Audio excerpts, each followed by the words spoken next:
हाथ पहनने वाले पीले कलर के ग्लव से राध्या ने पता लगा लिया कि दादी ने ही वह गिफ्ट मंगवाया था जिसमें यह कपड़ा यानी गाउन था। दादी ने ही कोई साजिश रची है जिससे मेरी बेइज्जती हो और प्रथम सर मुझसे दूर हो जाए। पर अब राध्या चलती है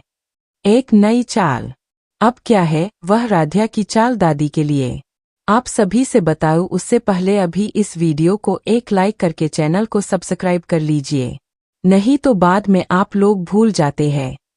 जी हाँ दोस्तों, आप सभी के फेवरेट सीरियल मन अति सुंदर में राध्या को जब गिफ्ट का बॉक्स मिलता है तो वह सोचती है लगता है प्रथम सर ने हमारे लिए भेजा है, और उस बॉक्स के अंदर गाउन निकलता है। जैसे ही राध्या गिफ्ट देखती है चौंक जाती है, सोचने लगती है कि यह कौन भेज सकता है। तभी दादी यह कंफर्म करा देती है कि हो सकता है प्रथम ने भेजा हो, और जैसे ही राध्या प्रथम के सामने गाउन को पहन कर आती है तो प्रथम राध्या को गाउन पहने हुए देखता है। उसके पैरों तले जमीन खिसक जाती है और उसके होश उड़ जाते हैं कि राध्या अचानक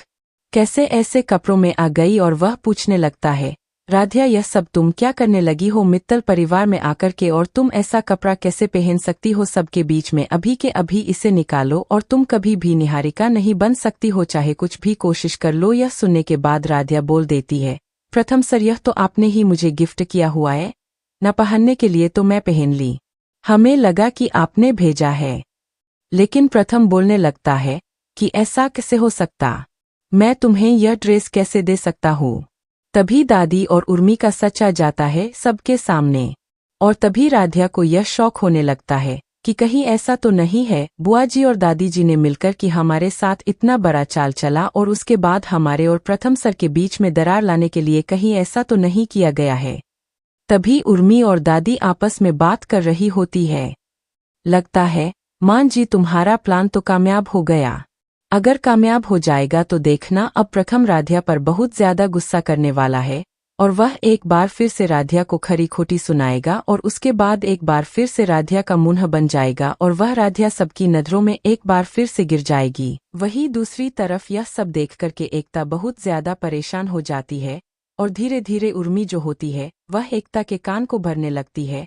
और वह सोचने लगती है कि एकता कैसे कर सकती है, और अगर एकता जॉब करने लगेगी तो फिर मित्तल परिवार में अहम की क्या जरूरत रह जाएगी?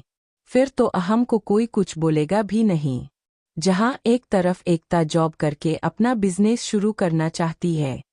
वहीं दूसरी तरफ अहम जो होता है वह एकता को कुछ भी नहीं करने देता है, और वह मित्तल परिवार में चाहता है कि एकता अच्छे तरीके से रहे। और वहीं दूसरी तरफ राध्या और एकता में धीरे धीरे मनमुटाव होने लगता है, और इस मनमुटाव का कारण होती है उर्मी, क्योंकि उर्मी एकता के कान को भरती रहती है कि जब से राध्या मित्तल परिवार में आई है तब से रजनी तुम्हें तो भूल चुकी है, और तुम्हारा कोई इज्जत भी नहीं करता, और धीरे धीरे तुम्हारी हमेशा वैल्यू कम होती चली जा रही है इस मित्तल परिवार में, और तुम्हारे ऊपर अब तो कोई ध्यान भी नहीं देना चाहता है, और रजनी तो अपने छोटी बहू को लाड लड़ाए रखी है जबकि तुम्हें भूलती जा रही है। यह सुनने के बाद एकता को भी यह अच्छे तरीके से लगने लगता है कि बुआ जी तो बिल्कुल सही कह रही है, कहीं ऐसा तो नहीं है कि सारा काम जो है वह अब राध्या करेगी और मुझसे कुछ भी नहीं किया जाएगा, और अब मेरी कोई वैल्यू मित्तल परिवार में बचा ही नहीं है। अगर ऐसा हुआ तो सबसे बुरी खबर आ जाएगी, और अब मैं चुप नहीं बैठने वाली हूँ। इस राध्या को सबक सिखा करके उसे मित्तल परिवार से बाहर करना ही होगा। लेकिन सबसे पहले यह मानई को अच्छे तरीके से समझाना होगा कि राध्या को इतना ज्यादा सर पर चढ़ाना ठीक नहीं है, क्योंकि वह